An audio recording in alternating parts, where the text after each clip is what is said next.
चुंबकत्व एवं द्रव्य। इसके चुंबक, तो चुंबक आप लोग देखे हो ना, उसकी उत्पत्ति कहाँ से हुई, तो उत्पत्ति यहाँ पर लिखोगे प्रस्तावना में, इंट्रोडक्शन में। तो एक क्या था, 600 ईसा पूर्व, कब की बात है ये, 600 ईसा पूर्व। तो 600 ईसा पूर्व यूनान का एक द्वीप था, यूनान का एक द्वीप, और उस द्वीप का नाम था मैग्नीसिया। ठीक है, कब की बात हो रही है, 600 ईसा पूर्व की बात। यूनान का एक द्वीप, उस द्वीप का नाम क्या था, मैग्नीसिया। तो मैग्नीसिया में क्या था, जैसे कि हम लोगों की तरफ पहाड़ पाया जाता है ना, वहां भी पहाड़ था, लेकिन वहां का जो चट्टान था वो काले रंग का था। कैसा था, काले रंग का था। आप लोग पहाड़ चढ़े हो तो उसमें पत्थर को देखे हो, लेकिन यहाँ मैग्नीसिया जगह पर क्या था, चट्टान था, वो पूरा काले रंग पर था। और उसका ये गुण था कि जो भी लोहे से बनी वस्तु रहती थी, लोहे से बनी पदार्थ रहती थी, वो उसको अपनी तरफ आकर्षित कर लेता था। ठीक है, तो ये मैग्नीसिया नामक जगह पर जो पूरा मतलब एक पहाड़ था, उसका चट्टान पूरा काले कलर का था, और वो क्या करता था, जितना लोहे से बनी जितना भी पदार्थ रहती थी उसको अपनी तरफ क्या कर लेता था, आकर्षित कर लेता था। तो वैज्ञानिक वहां पर गए। अब नॉर्मली पत्थर से बनी जो चीज रहती थी, पदार्थ रहती थी, उसको अपनी तरफ आकर्षित कर लेता था। तो नॉर्मल जो पहाड़ रहता है पत्थर का रहता है, और पत्थर में गुण नहीं पाया जाता है ना। तो इसको वैज्ञानिक लोग खोज करने गए। तो खोज करने गए तो उसी का जो लोहे से बनी वस्तुओं को, लोहे से बनी पदार्थ को अपनी ओर आकर्षित कर रहा था, उसी का नाम, ये जगह का नाम क्या है, मैग्नीसिया। तो ये मैग्नीसिया के कारण इसको बोला गया मैग्नेटाइट। क्या बोला गया, मैग्नेटाइट। और आगे चलकर यही क्या कहलाया, मैग्नेट। मैग्नेट जिसको क्या बोलते हैं, चुंबक। गेम खेलते हो तो मैग्नेट पावर मिलता है ना, जब मैग्नेट पावर मिलता है तो जितना कॉइन रहता है सबको खींच लेता है ना, तो उसमें मैग्नेट करके, तो वही जगह के नाम से इसका नाम है मैग्नीसिया। तो मैग्नीसिया के कारण उसका नाम क्या रखा गया, मैग्नेटाइट। और मैग्नेटाइट को ही आगे चलकर क्या बोला गया, मैग्नेट, और उसको हम लोग हिंदी में क्या बोलते हैं, चुंबक। आए समझ में। तो ये 600 ईसा पूर्व में यूनान का एक द्वीप, उसका नाम क्या है, मैग्नीसिया। तो वहां पर पूरा क्या था, काला रंग का पूरा मतलब चट्टान था, जो क्या करता था, लोहे से बनी जितनी भी पदार्थ रहती थी सबको अपनी ओर आकर्षित कर लेता था। तो उसी कारण वैज्ञानिक लोग जब उसका खोज करने गए तो उसको उन लोग क्या नाम दिए, उस पत्थर को मैग्नेटाइट नाम दिए। ठीक है, अब उसके क्या गुण है, क्या चीज है, अभी पढ़ते जाएंगे, लेकिन उसका नाम क्या दिया गया, मैग्नेटाइट। और आगे उसको क्या बोले, मैग्नेट, और उसी को क्या बोलते हैं, चुंबक। ये चुंबक,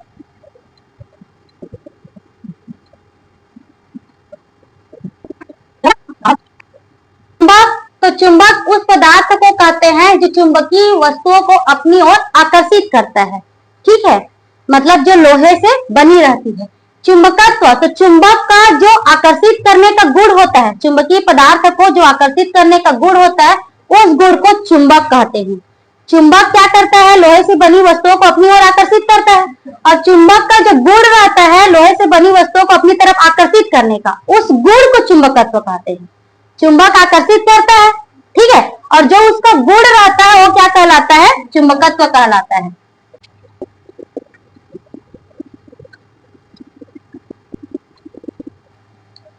चुंबक के प्रकार,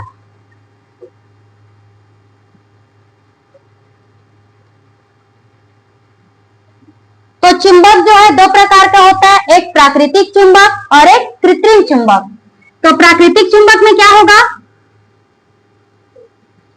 प्राकृतिक चुंबक किसको कहेंगे, जो प्रकृति से प्रदत्त होगा, जो प्रकृति से प्राप्त होगा, नेचुरल। और कृत्रिम चुंबक जो मानव द्वारा निर्मित होता है, इसको मैं ये नहीं करूं। प्राकृतिक चुंबक में क्या होगा, जो प्रकृति से प्राप्त होता है। नहीं दिख रहा क्या आरती, एक साइड हो जाओ। प्राकृतिक चुंबक क्या होती है, जो प्रकृति से प्राप्त होती है, और कृत्रिम चुंबक जो मनुष्य बनाता है। ज्यादा कौन शक्तिशाली होता है, कृत्रिम चुंबक। अब परिभाषा है इसमें, चुंबकीय ध्रुव। कितने ध्रुव होते हैं चुंबक पर, दो ध्रुव होता है ना। देखो चुंबक की गुण क्या होती है कि वो लोहे से बनी वस्तु को अपनी ओर क्या करेगा, आकर्षित करेगा, और उसको स्वतंत्रता पूर्वक छोड़ दे तो वो हमेशा उत्तर और दक्षिण दिशा में ठहरता है। तो पहले के लोग अभी तो तरह तरह की चीजें आ गई, पहले के लोग दिशा सूचक उसका उपयोग करते थे दिशा ज्ञात करने के लिए। तो उत्तर और दक्षिण दिशा में हमेशा वो कैसे ठहरता है, उत्तर और दक्षिण दिशा में। तो जो ध्रुव उसका उत्तर की तरफ रहता है और उत्तरी ध्रुव, और जो दक्षिण की तरफ रहता है वो दक्षिणी ध्रुव। मतलब ये हम लोग ये इस तरह से चुंबक को प्रदर्शित करते हैं, दंड चुंबक। दंड मतलब डंडा जैसे, ये एन और ये क्या हो जाएगा एस। ठीक है, तो कितने ध्रुव है, दो ध्रुव। तो चुंबक के कितने ध्रुव होते हैं, दो ध्रुव होते हैं, एक उत्तरी ध्रुव और एक दक्षिणी ध्रुव। अब ध्रुव किसको बोलेंगे, हम लोगों को परिभाषा लिखना है चुंबकीय ध्रुव का।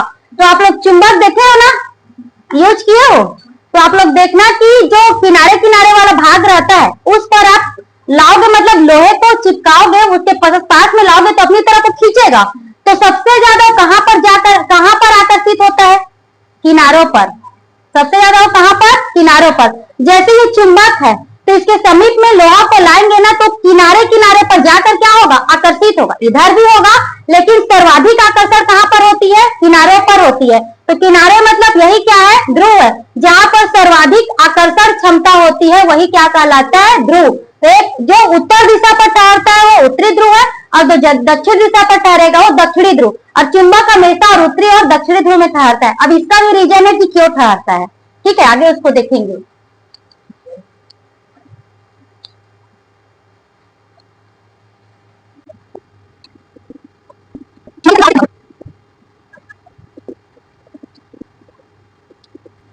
दो ध्रुव होते हैं, क्या क्या होता है, उत्तरी ध्रुव और दक्षिणी ध्रुव।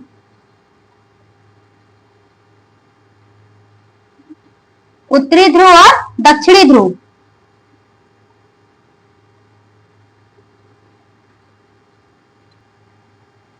चुंबक लोहा से बनी पदार्थ को अपनी ओर आकर्षित करता है। सबसे पहले जो परिभाषा है वही, ठीक है। तो चुंबक क्या करता है, लोहा से बनी पदार्थ को अपनी ओर आकर्षित करता है, और चुंबक का गुण है। दूसरा गुण है, चुंबक को स्वतंत्रता पूर्वक लटकाने पर हमेशा उत्तर और दक्षिण दिशा में ठहरती है। ठीक है, चुंबक को कैसे भी लटका दो, हमेशा कैसे ठहरेगी, उत्तर और दक्षिण दिशा में। ठीक है, दो गुण हो गए। चुंबक में दो ध्रुव होते हैं, उत्तरी ध्रुव और दक्षिणी ध्रुव। तो जैसे कि हम लोग, ये हम लोगों का ये भी एन ध्रुव है, ये भी एन ध्रुव है, तो एन एन को पास लाएंगे तो क्या होगा, प्रतिकर्षण। सजाती वाला क्या होता है, प्रतिकर्षण। प्रतिकर्षण मतलब एक दूसरे से वो दूर जाएंगे। और एन एस को लाएंगे तो क्या होगा, आकर्षण। विजाति में आकर्षण और सजाती में क्या होगा, प्रतिकर्षण होगा। आप लोग चुंबक को देखे हो, कई बार ऐसे दो चुंबक को रखोगे तो एक दूसरे के पास आते हैं, और जब उसके ध्रुव को चेंज करोगे तो आपका हाथ हिल जाएगा। होता है कि नहीं होता है। तो उसमें वो दोनों ध्रुव क्या रहते हैं, सेम रहते हैं। सजाती मतलब एन एन या फिर एस एस। तो सजाती ध्रुवों में प्रतिकर्षण और विजातीय ध्रुवों में आकर्षण। ठीक है, जो अलग अलग रहेगा उसमें क्या होगा, प्रतिकर्षण होगा, अलग अलग में आकर्षण होगा, और सेम रहेंगे उसमें क्या होगा, प्रतिकर्षण होगा।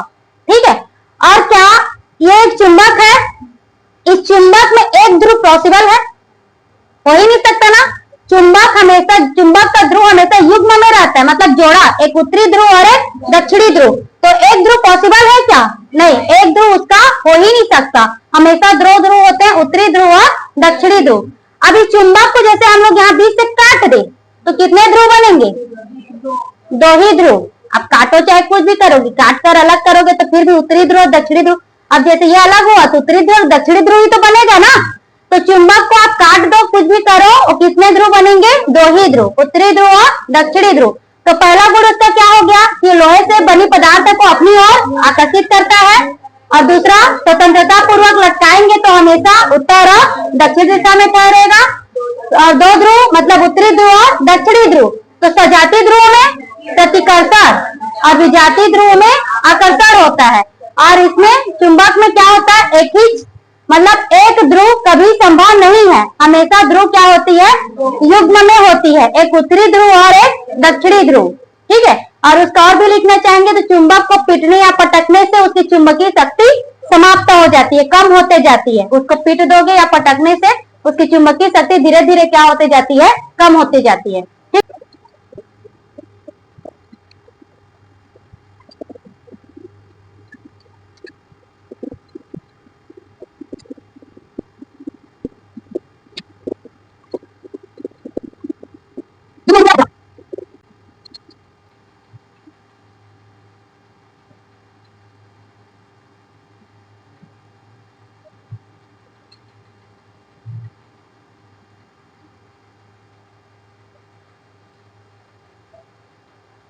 देखो चुंबकीय अक्ष, दो ध्रुव है, एक ध्रुव N और दूसरी ध्रुव S। तो N और S ध्रुव मतलब दोनों ध्रुव को मिलाने वाली रेखा, ठीक है, ये N ध्रुव है और ये S ध्रुव है, तो दोनों ध्रुव को जो मिलाने वाली ये रेखा है यही क्या कहलाती है, चुंबकीय अक्ष। N ध्रुव और S ध्रुव, तो इसको जो मिलाने वाली जो रेखा है वो क्या कहलाएगी, चुंबकीय अक्ष, ठीक है।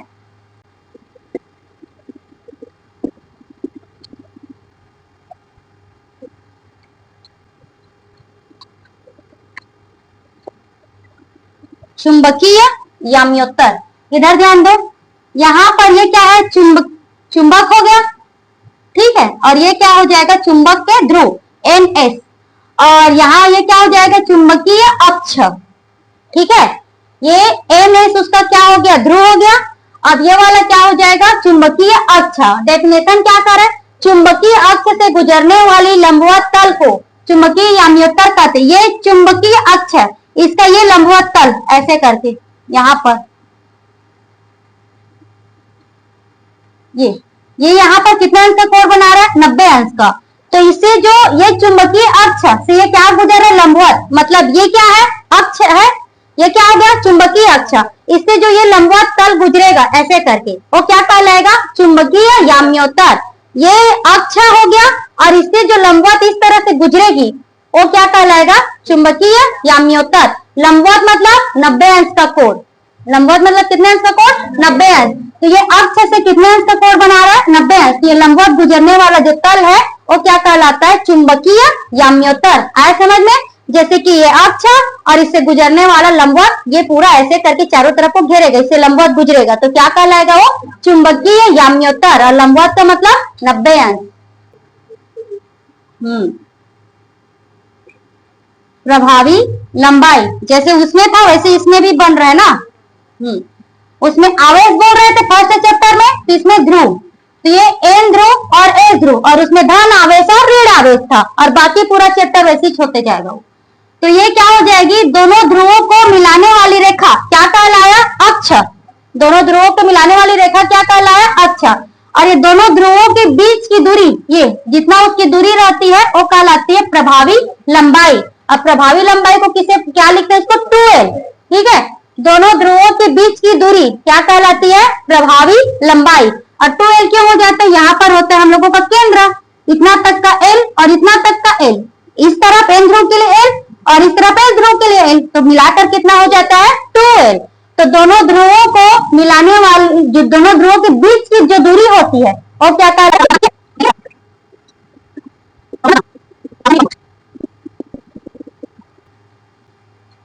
देखो ध्रुव प्राबल्य। तो ध्रुव में क्या हो गया, N ध्रुव और S ध्रुव। तो ध्रुवों पर क्या होती है, आकर्षण क्षमता अधिक होती है ना, तो जिस कारण से वो चुंबकीय पदार्थ को अपनी ओर आकर्षित कर पाता है, चुंबक जो है, ठीक है, उसी को बोलते हैं ध्रुव प्राबल्य। ध्रुव प्राबल्य मतलब ध्रुव की शक्ति।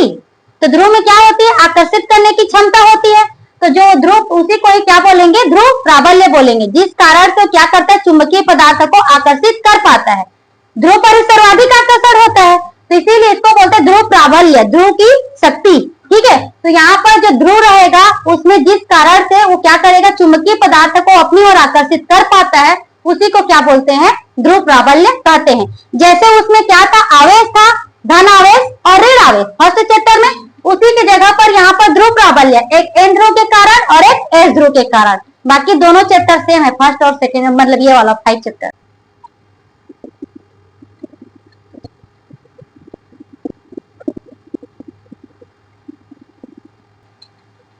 ध्रुव प्राबल्य को M से प्रदर्शित करते हैं, स्मॉल m।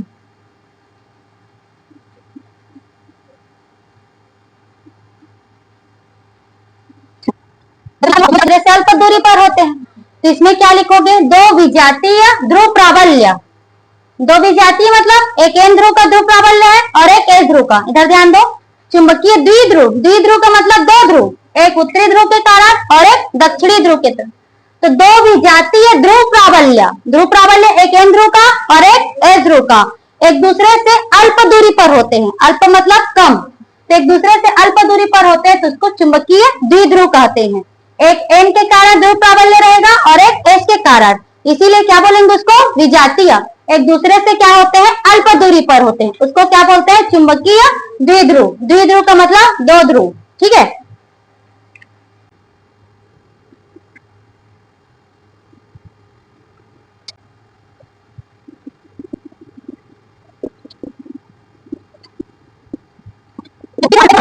एक एक द्वीप एक यहाँ पर ध्रुव प्राबल्य और प्रभावी लंबाई के गुणनफल को द्विध्रुव आघूर्ण कहते हैं। द्विध्रुव आघूर्ण को प्रदर्शित करेंगे एम से। किसे प्रदर्शित करेंगे, एम से। ध्रुव प्राबल्य, तो ध्रुव प्राबल्य को किसे प्रदर्शित करते हैं, स्मॉल एम से। किससे, स्मॉल एम से। और प्रभावी लंबाई कितना होता है, 2l। प्रभावी लंबाई क्या होता है, 2l। तो इसी को क्या बोलते हैं, द्विध्रुव आघूर्ण। एक ध्रुव प्राबल्य तो क्या हो गया, m, और उसके प्रभावी लंबाई का गुणनफल, तो प्रभावी लंबाई क्या है, 2l, और इसमें गुणनफल तो बीच में क्या रहेगा, इनटू। इसी को क्या बोलते हैं, द्विध्रुव आघूर्ण। और द्विध्रुव आघूर्ण को किससे प्रदर्शित करते हैं, कैपिटल एम से, ठीक है।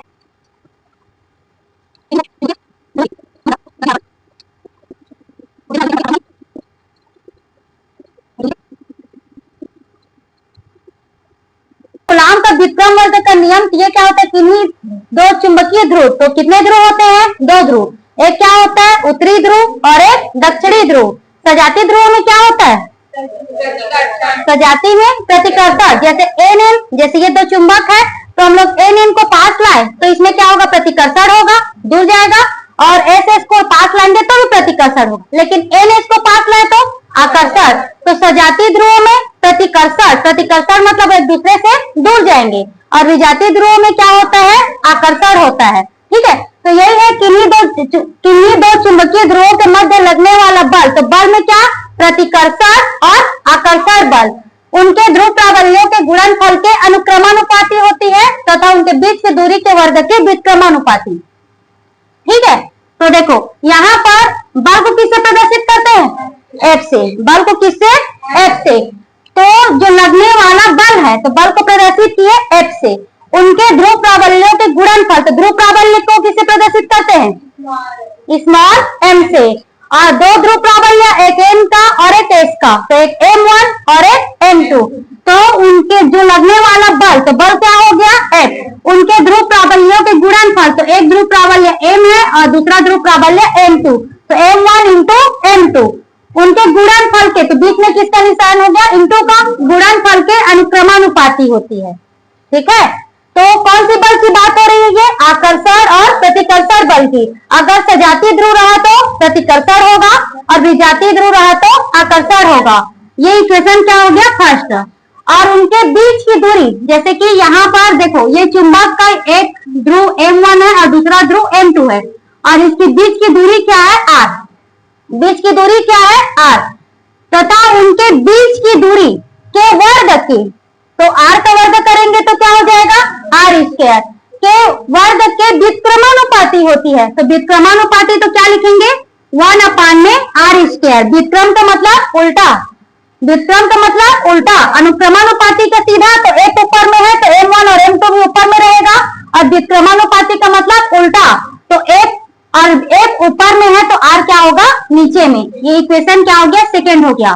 देखो यहाँ पर किन्हीं दो चुंबकीय ध्रुव के मध्य लगने वाला बल, तो चुंबकीय ध्रुव मतलब या तो सजाती रहेगा या फिर विजाती रहेगा। सजाती रहेगा तो प्रतिकर्षण होगा और विजाती रहेगा तो आकर्षण होगा, ठीक है। लगने वाला बल उनके ध्रुव प्राबल्य, तो ध्रुव प्राबल्य, एक ध्रुव प्राबल्य m1 और दूसरा ध्रुव प्राबल्य m2 के गुणनफल के अनुक्रमानुपाती। अनुक्रमानुपाती तो बल को किससे प्रदर्शित करते हैं, F से। अनुक्रमानुपाती है तो कैसा संबंध रहेगा, सीधा संबंध, मतलब ये ऊपर है तो ऊपर ही रहेगा। तथा उनके बीच की दूरी, तो उनके बीच की दूरी क्या है, r। बीच की दूरी का वर्ग, तो वर्ग करेंगे तो क्या हो जाएगा, r स्क्वायर। व्युत्क्रमानुपाती तो ये ऊपर में है तो ये क्या रहेगा, नीचे में। आए समझ में। अब समीकरण पहला और दूसरा देखो, समीकरण पहला तथा दूसरा से, पहला और दूसरा से देखेंगे तो ये भी f है और ये भी f है, दोनों f है ना। तो दोनों को हम लोग क्या कर सकते हैं, एक साथ लिख सकते हैं। क्या लिखेंगे यहाँ पर, m1 अपान में m2 अपान m1 इंटू m2 अपान में r स्क्वायर। दोनों समीकरण को एक साथ लिखिए, ठीक है। अब अनुक्रमानुपाती को क्या करेंगे, हटाएंगे। लगाएंगे, तो क्या लगाएंगे, इक्वल का चिन्ह। तो यहाँ पर एक नियतांक लगा दिए के, क्या है, एक नियतांक के। अब इसका मान रखेंगे तो यहाँ पर देखो के का मान होगा यहाँ पर μ0 अपान में 4 पाई। जैसे इसमें क्या होता है 1 अपान में 4 पाई एप्सिलॉन 0 विद्युत का, तो इसका क्या होगा μ0 अपान में 4 पाई। ठीक है, जहां μ0 क्या होगी, निर्वात की चुंबकशीलता, निर्वात की क्या होगी, चुंबकशीलता। अगर यहीं पर म्यू रहता तो ये माध्यम की होता, माध्यम की चुंबकशीलता। μ0 मतलब वहां पर कोई भी माध्यम नहीं है, वायु भी नहीं है। ठीक है, जहां पर वायु भी ना हो वो क्या है, निर्वात है। और ये पानी, वायु, कांच ये सब माध्यम है, कोई ना कोई क्या हो जाता है, माध्यम हो जाता है। तो ये μ0 अपान में 4 पाई, तो μ0 क्या है, निर्वात की चुंबकशीलता। अब इसमें मान को रखेंगे तो F का क्या आ गया, यहाँ पर μ0 अपान में 4 पाई, और ये क्या हो जाएगा m1 m2 अपान में r स्क्वायर। ठीक है, F इक्वल में क्या हो गया, μ0 अपान में 4 पाई m1 m2 अपान में r स्क्वायर। और यहाँ पर μ0 अपान में 4 पाई का एक और मान होता है 10 की पावर -7। क्या होता है, 10 की पावर में -7। तो इसका मान रखेंगे तो F इज इक्वल टू क्या हो जाएगा 10 की पावर -7, और ये m1 m2 अपान में r स्क्वायर। ये भी है इसका, लेकिन ज्यादातर हम लोग यूज करेंगे इसी का ही यूज करेंगे। F इक्वल में क्या, μ0 अपान में 4 पाई m1 इंटू m2 अपान में r स्क्वायर। और बल का मात्रक क्या होता है, न्यूटन। F क्या है, बल, तो बल का मात्रक क्या होता है, न्यूटन। तो देखो कूलाम का द्वितीय वर्ग का नियम, तो किन्हीं दो चुंबकीय ध्रुवों के मध्य लगने वाला बल, तो कितने ध्रुव होते हैं, 2 ध्रुव, एक उत्तरी ध्रुव और एक दक्षिणी ध्रुव। सजातीय ध्रुवों में प्रतिकर्षण और विजातीय ध्रुवों में आकर्षण। तो लगने वाला बल में आकर्षण प्रतिकर्षण कोई सभी बल हो सकता है। उनके ध्रुव प्राबल्य, तो ध्रुव प्राबल्य क्या है, m1 और m2। गुणनफल तो बीच में इंटू हो गया, अनुक्रमानुपाती तो F अनुक्रमानुपाती m1 इंटू में m2, तथा उनके बीच की दूरी, तो बीच की दूरी क्या है r, उसका वर्ग, तो क्या हो गया r स्क्वायर। अनुक्रमानुपाती तो क्या रहेगा, ये ऊपर नीचे। ठीक है, अब इसमें हम लोग समीकरण पहला और दूसरा देखेंगे, तो ये भी F है, ये भी F है। तो F अनुक्रमानुपाती m1 इंटू m2 अपान में r स्क्वायर। यहाँ पर अनुक्रमानुपाती को हटाकर क्या करेंगे, इक्वल का चिन्ह लगाएंगे, तो क्या लगाना पड़ेगा, के नियतांक। तो इसके का मान क्या है, μ0 अपान में 4 पाई। इस मान को रखेंगे तो F इक्वल टू क्या आ गया, μ0 अपान में 4 पाई m1 इंटू m2 अपान में r स्क्वायर। μ0 क्या है, निर्वात की चुंबकशीलता, और इसका और मान क्या होता है, μ0 अपान 4 पाई का 10 की पावर में -7। तो F इक्वल टू और क्या आएगा, 10 की पावर -7 m1 इंटू m2 अपान में r स्क्वायर।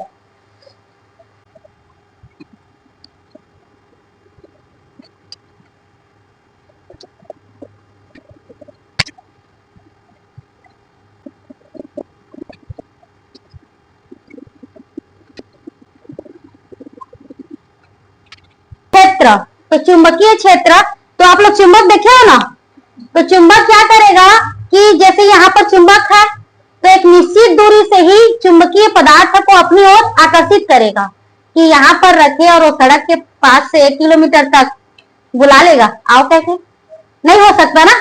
तो जहां तक उसका प्रभाव रहता है, जितना तक वो आकर्षित या फिर प्रतिकर्षित कर सकता है, वही चुंबकीय क्षेत्र कहलाता है। ठीक है, जितने दूरी तक के वो क्या करेगा, आकर्षित या प्रतिकर्षित करेगा, वही क्या कहलाएगा, चुंबकीय क्षेत्र। जैसे कि ये चुंबक है NH, अब ये मान लो यहाँ तक की वस्तुओं को क्या करेगा, चुंबकीय पदार्थ को आकर्षित या फिर प्रतिकर्षित कर सकता है, आकर्षित करेगा, तो ये क्या कहलाएगा, चुंबकीय क्षेत्र, और इसके बाहर का एरिया नहीं कहलाएगा। ये चुंबक का क्या है, प्रभाव है। ठीक है, तो यहाँ पर देखो, अब इसके बाद है चुंबकीय क्षेत्र की तीव्रता। तो चुंबकीय क्षेत्र की तीव्रता, तो चुंबकीय क्षेत्र के किसी बिंदु पर एकांक उत्तरी ध्रुव जितने बल का अनुभव करता है उसे चुंबकीय क्षेत्र की तीव्रता कहते हैं। तो अभी हम लोग फार्मूला निकाले, तो F is equal to Coulomb के विक्रय वर्ग के नियम से क्या आया, μ0 अपान में 4 पाई m1 m2 अपान में r स्क्वायर। तो m1 उत्तरी ध्रुव का है और m2 किसका है, दक्षिणी ध्रुव का। ठीक है, तो चुंबकीय क्षेत्र के किसी बिंदु पर एकांक उत्तरी ध्रुव जितने बल का अनुभव करता है उसे क्या बोलते हैं, चुंबकीय क्षेत्र की तीव्रता। इतना होता है, तो एकांक उत्तरी ध्रुव, तो यहाँ पर हम लोगों का इसमें चुंबकीय क्षेत्र की तीव्रता को प्रदर्शित करते हैं बी से। किससे प्रदर्शित करेंगे? बी से।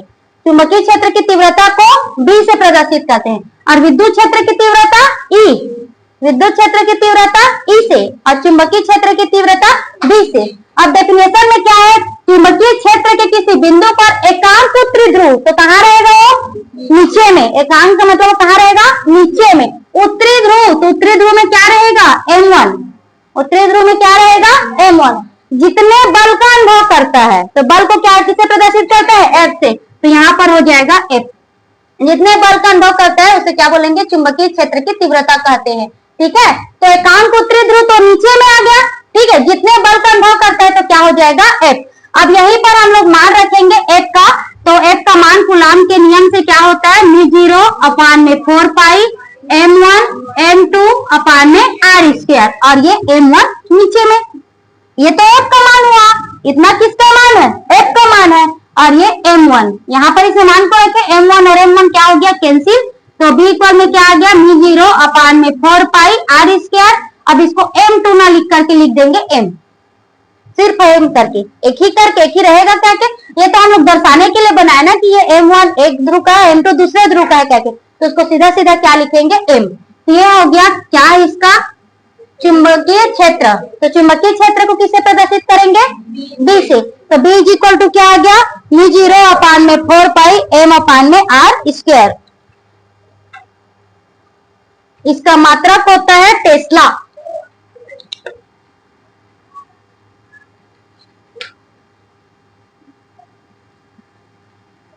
सदिश भी इसमें लिखना जरूरी होता है, तो यह एक सदिश राशि है। विद्युत क्षेत्र भी सदिश राशि है, ये भी सदिश राशि है।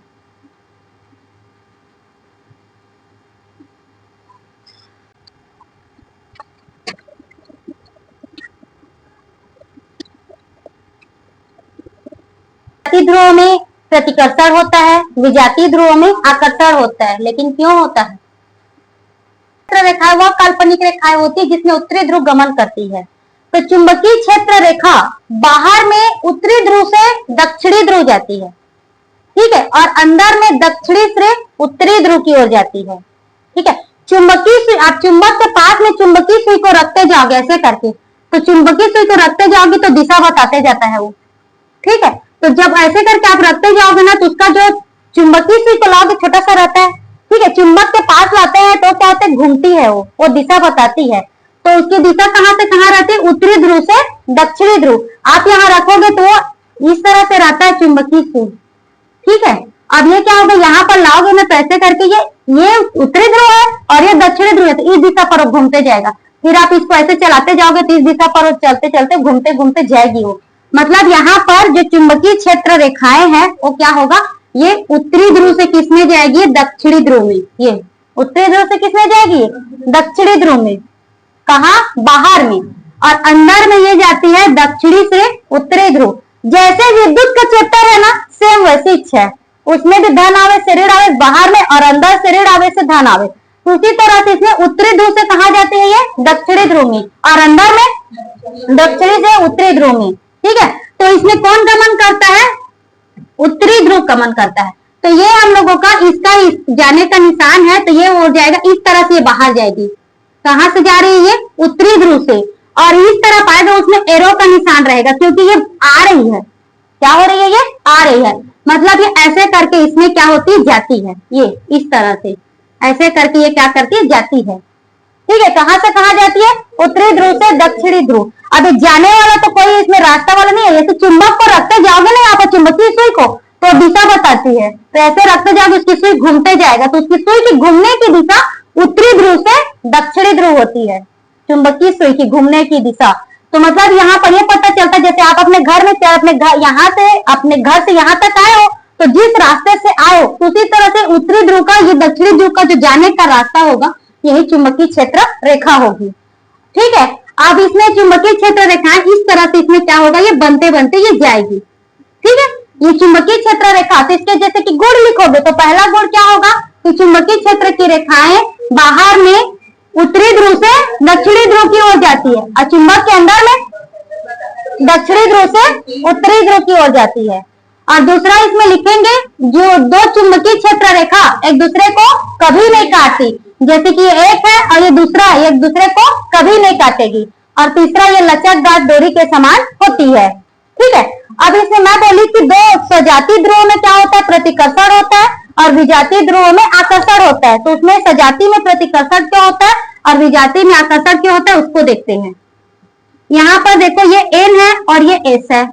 अब यहाँ पर इसमें का क्या हो जाएगा, ये हो जाएगा N और ये हो गया S, एक चुंबक को लिए। अब इसमें हम लोग यहाँ पर ले लेते हैं, ऐसे रखते हैं इसको, ये हो गया हम लोगों का N और ये S, और यहाँ पर इसका क्या हो जाएगा, ये N और ये S। ठीक है, तो इसमें विजातीय ध्रुव पास में है, विजातीय ध्रुव एक दूसरे के पास में है, और इसमें क्या है, सजातीय ध्रुव। ठीक है, तो जो चुंबकीय क्षेत्र की रेखा होगी हम लोगों का कहा जाएगा, N ध्रुव से S ध्रुव की ओर। कहा जाएगी, N ध्रुव से S ध्रुव की ओर जाएगी। और इसका भी कहा जाएगा N ध्रुव से S ध्रुव, और ये N ध्रुव से S ध्रुव, ये भी तो S है।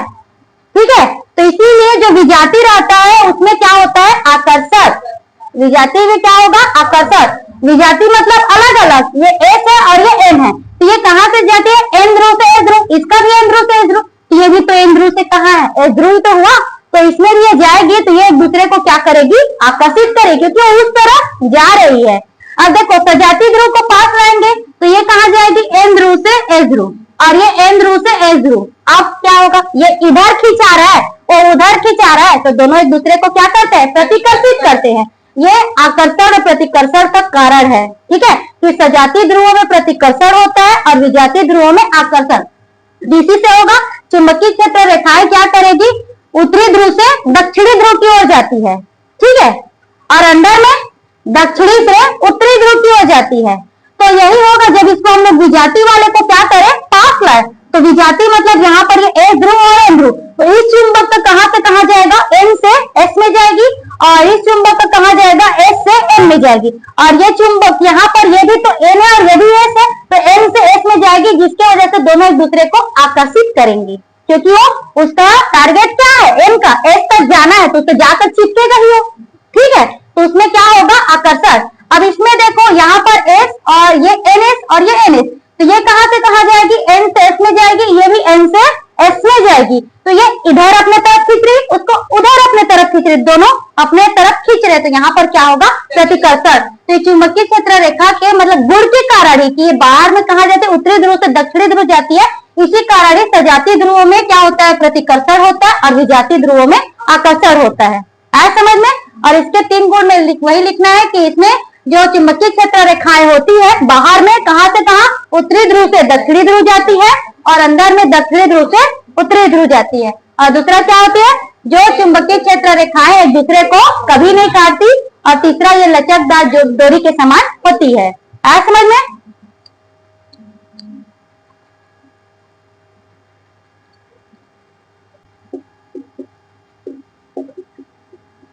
और ये वाला क्या हो जाएगा, प्रतिकर्षण।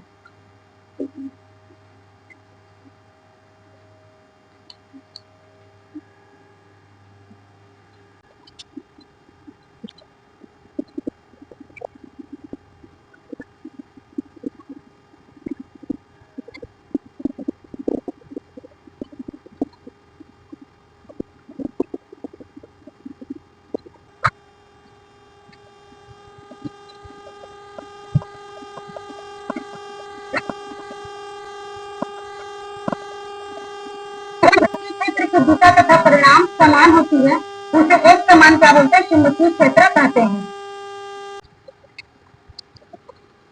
ठीक है, चुंबकीय द्विध्रुव के कारण चुंबकीय क्षेत्र की तीव्रता, तो इसमें अक्षीय स्थिति और निरक्षीय स्थिति 2 व्यंजक है।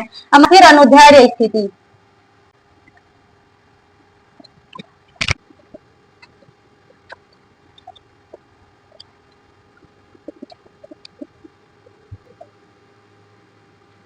देखो, अक्षीय स्थिति या फिर अनुदैर्ध्य स्थिति, ये बड़ा सा व्यंजक है, इधर ध्यान देना। तो अक्षीय स्थिति या फिर अनुदैर्ध्य स्थिति चुंबकीय द्विध्रुव। तो चुंबकीय द्विध्रुव क्या होता है, जो विपरीत द्विप्राबल्य एक दूसरे से अल्प दूरी पर होते हैं, क्या कहलाता है, चुंबकीय द्विध्रुव। तो उसके कारण हम लोग निकालेंगे चुंबकीय क्षेत्र की तीव्रता। तो चुंबकीय क्षेत्र की तीव्रता को किससे प्रदर्शित करते हैं? B से। ठीक है, तो यहाँ पर क्या लेंगे? अक्षीय स्थिति पर। तो अक्षीय स्थिति का मतलब क्या होता है? ये हम लोगों का एक दंड चुंबक हो गया। एक क्या है? दंड चुंबक। एक ये ध्रुव N है और ये ध्रुव क्या है? S है। ठीक है, तो जहां पर हम लोग क्या ज्ञात करेंगे? चुंबकीय क्षेत्र की तीव्रता ये क्या होगी? इसके बढ़ाए गए अक्ष पर होगी। कहां पर होगी? बढ़ाए गए अक्ष। ये NS क्या है? चुंबकीय अक्ष है। इसी अक्ष को आगे की ओर बढ़ा दिए। ठीक है, आगे की ओर बढ़ा देंगे तो जो चुंबकीय क्षेत्र को ज्ञात करेंगे वो बढ़ाए गए अक्ष पर होती है। तो उस स्थिति को बोलते हैं अक्षीय स्थिति या फिर अनुदैर्ध्य स्थिति।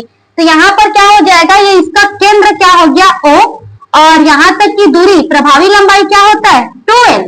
प्रभावी लंबाई क्या होता है? 2L। और यहां तक का, तो ये केंद्र O से यहां तक की दूरी क्या हो जाएगी?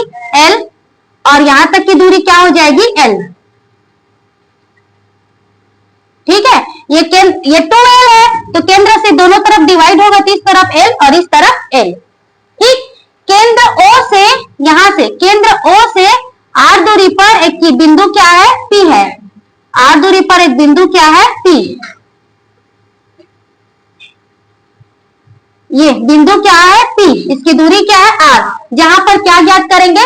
चुंबकीय क्षेत्र की तीव्रता। तो ये चुंबकीय क्षेत्र की तीव्रता ज्ञात कर रहे हो, कहां पर है? NS क्या है? एक चुंबक है।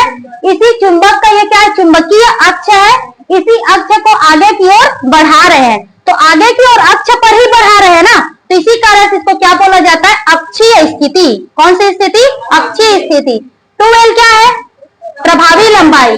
और ये चुंबक यहाँ पर अक्ष का केंद्र हो गया, तो ये N तक, ये L और यहाँ तक की दूरी L, टोटल करेंगे तो 2L।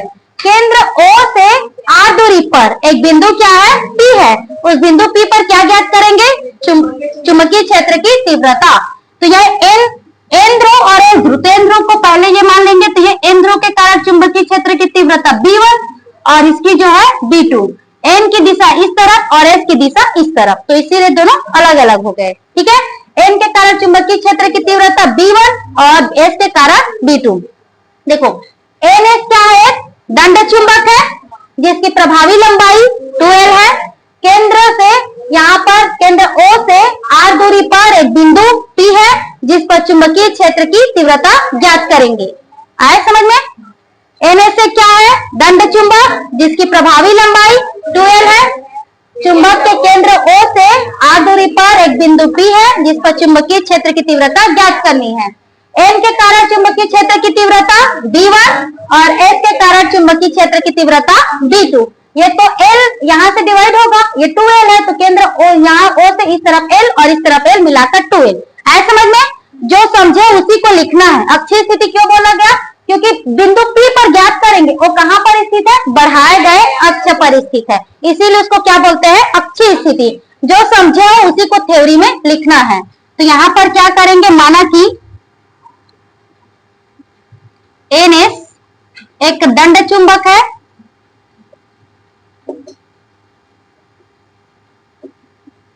जिसकी प्रभावी लंबाई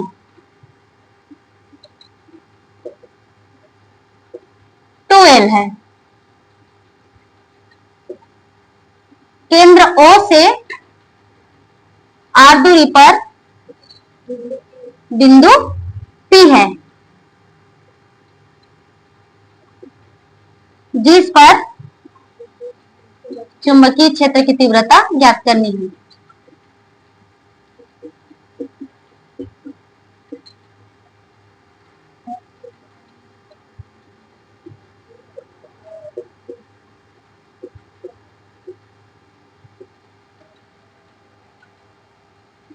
देखो, तो N ध्रुव के कारण, चलो इधर ध्यान दो, N ध्रुव के कारण चुंबकीय क्षेत्र, तो चुंबकीय क्षेत्र को किससे प्रदर्शित करते हैं? B से। तो N के कारण है तो क्या लिखा है? B1। क्या? B1। पहले इधर ध्यान दो, तो B1 तो क्या होता है फार्मूला हम लोगों का चुंबकीय क्षेत्र का, और लास्ट में क्या आया था? μ0 अपान में 4 पाई और m अपान में r स्क्वायर। ठीक है, तो आर उसकी दूरी थी। अब इसमें देखेंगे,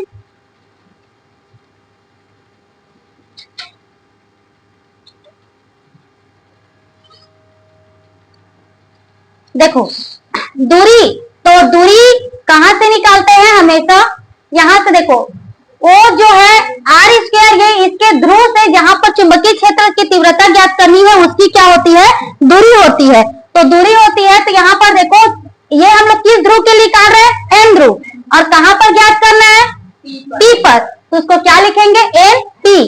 क्या लिखेंगे, दूरी को एन पी। एन ध्रुव पर हम लोग चुंबकीय क्षेत्र की एन ध्रुव से निकाल रहे हैं और कहां पर ज्ञात करनी है, पी पर। तो इसकी दूरी क्या लिखाएगी, एन पी। ये फार्मूला कल का आया था ना, म्यू 0/4 m2/r, उसको m/r करके लिखे थे ना, तो r के जगह पर ये क्या लिखाएगा, एन पी। क्या लिखाएगा, एन पी। आया समझ में, स्क्वायर है ना, हाँ ठीक है। कल का आप लोग फार्मूला निकाले थे, तो ये आया था ना म्यू 0/4 m/r स्क्वायर करके। तो ये r को अभी हम लोगों का तो केंद्र से दूरी है, ठीक है। तो दूरी का मतलब है जो ध्रुव है उसको जहां पर आपको चुंबकीय क्षेत्र की तीव्रता ज्ञात करनी है वहां तक की दूरी, तो क्या हो जाएगी, एनपी स्क्वायर। अब देखो एनपी, तो एनपी इज इक्वल टू, हम लोग दूरी हमेशा कहां से मापते हैं, केंद्र से। कहां से, केंद्र से। तो केंद्र से मापेंगे तो ये है हम लोगों का O, और ये है N, और ये क्या है, P।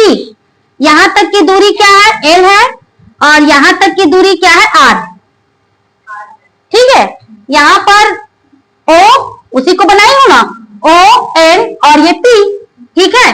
तो O से N तक की दूरी क्या है, L है ना, और O से P तक की दूरी क्या है, R। दूरी हमेशा केंद्र से मापते हैं, तो केंद्र को लेना है।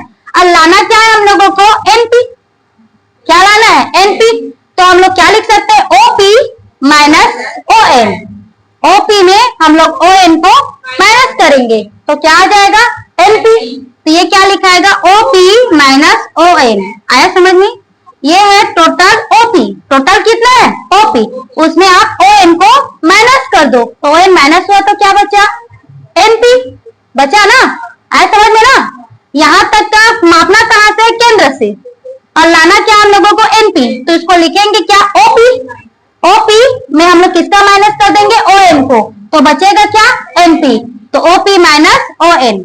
अब देखो OP की मान कितना है, O से P तक का कितना है, R, और इसका कितना है, O से N तक L, तो R माइनस L। ठीक है, अब इसमें रखेंगे तो B1 का क्या हो जाएगा हम लोगों का, म्यू 0/4 पाई m, और यह हो जाएगा R माइनस L का होल स्क्वायर। ये इक्वेशन फर्स्ट हो गया। ठीक है, क्या हो गया, इक्वेशन फर्स्ट। अब हम लोग किसके कारण निकालेंगे, एस ध्रुव के कारण। एस ध्रुव के कारण चुंबकीय क्षेत्र, तो एस ध्रुव के कारण चुंबकीय क्षेत्र क्या है, B2। एस ध्रुव के कारण चुंबकीय क्षेत्र B2। ध्रुव प्राबल्य सेम ही रहेगा, वो तो हम लोग M1 और M2 दर्शाने के लिए उसको ये करेंगे। तो यहाँ पर B2, तो B2 इज इक्वल टू क्या हो जाएगा, म्यू 0/4 पाई और M। अब ये कौन से ध्रुव के कारण है, S, और S ध्रुव के कारण है, निकालना कहां पर है, P तक। तो इसकी दूरी क्या हो जाएगी, SP। दूरी क्या होगी, SP। ध्रुव क्या है, S, और निकालना कहां तक है, P तक। तो क्या लिखाएगा वो, SP स्क्वायर। क्या लिखाएगा वो, SP स्क्वायर। अब देखो यहाँ पर ये हम लोगों का ये हो गया S, ये हो गया O, और ये हो गया P। ठीक है, इसकी दूरी क्या है, L है, और यहाँ तक की दूरी क्या है, R। अब लाना क्या है हम लोगों को, SP, और केंद्र को लेते हुए जाना है, तो हम लोग SP इज इक्वल टू क्या लिख सकते हैं, SO प्लस OP। टोटल होगा ना, SP टोटल लाना है SP, तो क्या होगा ये SO प्लस OP। आया समझ में, ये केंद्र से मापना है, तो पूरा SP निकालेंगे तो SO प्लस OP। तो SO की दूरी क्या है, L, और OP की दूरी क्या है, R। तो यहाँ पर SP इज इक्वल टू क्या हो जाएगा, SO प्लस OP। ठीक है, अब यहाँ पर मान को रख देंगे तो SP का क्या हो जाएगा,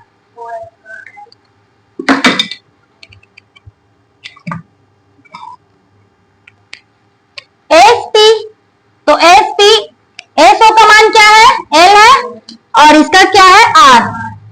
अब मान को रख दो, तो B2 इज इक्वल टू क्या हो जाएगा, ये μ0 अपान में 4 पाई, और यह हो जाएगा m, और इसको लिखेंगे जैसे कि r माइनस एल आया है तो ये प्लस है तो इसको लिख देंगे r प्लस एल का होल स्क्वायर, समीकरण ये दूसरा।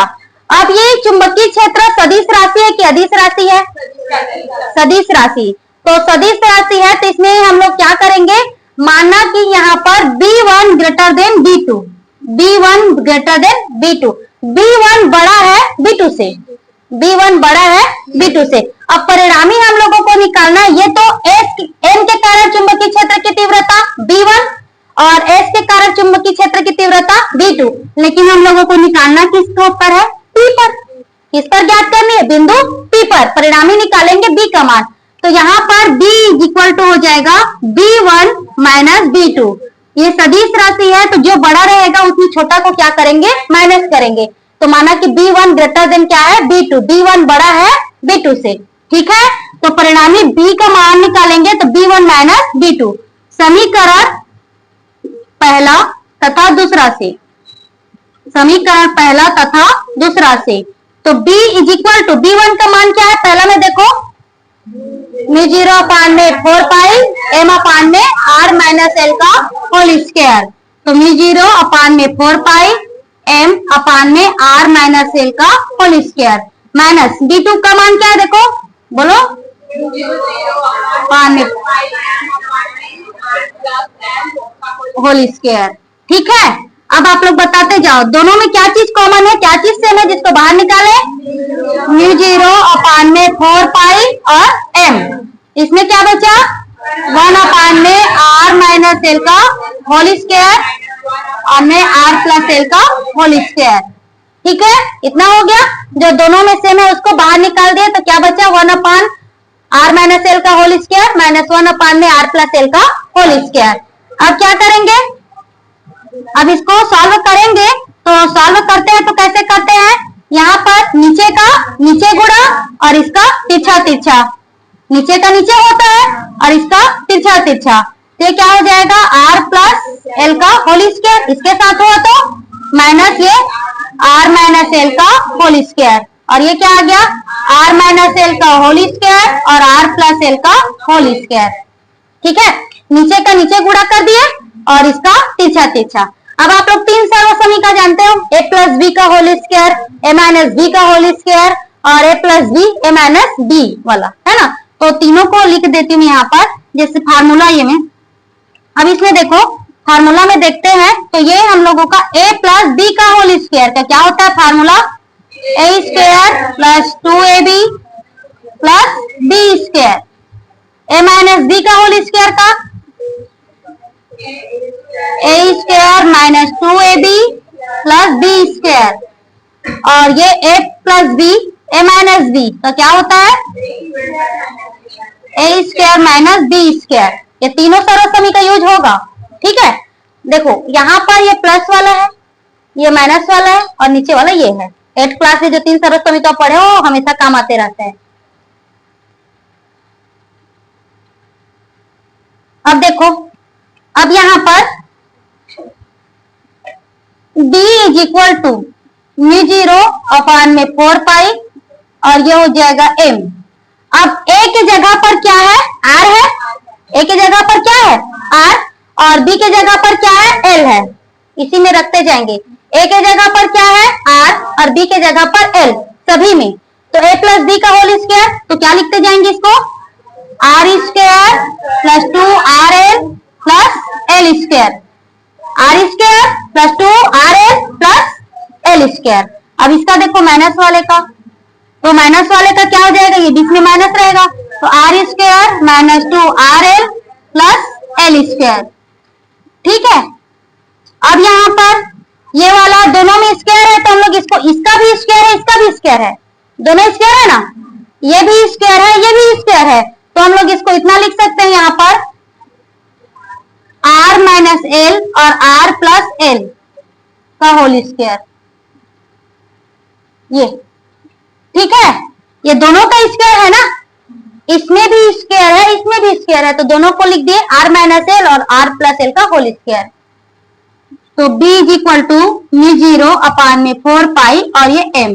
चलो तो क्या हो जाएगा r square plus 2rl plus l square into करो माइनस r स्क्वायर और minus minus plus 2rl minus l square upon में ये क्या होगा, ये वाला आ गया ना a माइनस बी और a प्लस बी, तो a minus B a plus B का क्या होता है a square minus B square, और a के जगह पर क्या है r और b के जगह पर l, ये हो जाएगा r square minus l square, और ये पहले से और स्क्वायर है, ठीक है, पहले से इसका स्क्वायर और है, ये हो गया।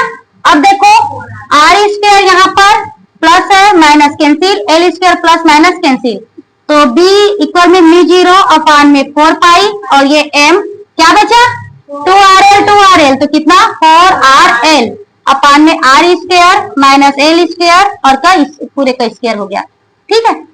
अब इसको देखना b इज इक्वल टू μ0 अपान में 4 पाई, इसको हम लोग इतना लिख सकते हैं 2 इंटू 2, 4 को लिख सकते हैं कि नहीं लिख सकते हैं, लिख सकते हैं ना, 2 दूनी 4 होगा, और इसको लिखेंगे l और ये हो गया m और ये r, ठीक, और ये r square minus l square का होल स्क्वायर, उसी को लिखी हूँ क्या, देखो बस इतना ही क्यों, 4 को लिखी हूँ 2 इंटू 2, l लिखाया m लिखाया और r सब वही लिखाया ना। अब आप लोग कल पढ़े थे चुंबकीय द्विध्रुव आघूर्ण, तो चुंबकीय द्विध्रुव आघूर्ण को capital M is equal to क्या हो जाएगा, यह हो जाएगा 2l इंटू में m, चुंबकीय द्विध्रुव आघूर्ण, ठीक है। प्रभावी लंबाई क्या है 2l, तो प्रभावी लंबाई और एक ध्रुव प्राबल्य के गुणनफल को क्या बोलते हैं चुंबकीय द्विध्रुव आघूर्ण, उससे किसे प्रदर्शित करते हैं कैपिटल M से। ये हो गया, एक तो इसको मान रखेंगे, और माना कि यहाँ पर हम लोग मान रहे हैं कि R जो L है वो क्या है R की तुलना में बहुत कम, L क्या है केंद्र से ध्रुव की दूरी, L क्या है केंद्र से ध्रुव की दूरी, और R क्या है केंद्र से जहां पर चुंबकीय क्षेत्र ज्ञात करनी है उसकी दूरी, तो जहां पर चुंबकीय क्षेत्र ज्ञात करनी है उसकी दूरी को मानेंगे अधिक, और ये केंद्र से इसकी दूरी को मानेंगे कम, मतलब ये किसका निशान है छोटा है का, किसका निशान है छोटा है, और 2 बार छोटा है लिख दिए, मतलब ये L R से बहुत छोटा है, इतना छोटा है कि हम लोग L इज इक्वल टू क्या रखेंगे 0, इतना छोटा कि L इज इक्वल टू क्या रखेंगे 0, एक बार छोटा है का निशान लगाए छोटा है, और 2 बार मतलब उससे बहुत छोटा है, कितना छोटा कि इसकी तुलना में इसको क्या मानेंगे 0। जैसे आप कहीं पहाड़ पर खड़े हो जाओ, बहुत बड़ा पहाड़ है, वहां पर आप नीचे में खड़े हो, तो आपके उसकी हाइट की तुलना में क्या होगा, क्या मानेंगे नगण्य ही मानेंगे ना, तो उसी तरह से है ये, ठीक है। अब इसमें रख दो b इज इक्वल टू μ0 अपान में 4 पाई 2l m के जगह पर क्या रखेंगे हम लोग ये कैपिटल M, और ये हो गया r।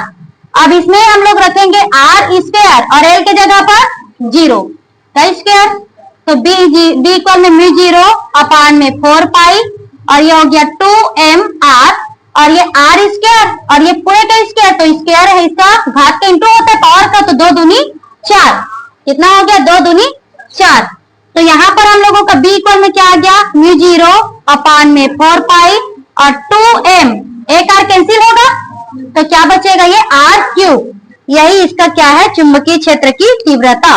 अब इसका मात्रक क्या होता है टेस्ला, तो यहाँ पर लिख दोगे टेस्ला। जो लास्ट में व्यंजक आएगा उसको डिब्बा में बंद करना आप लोग।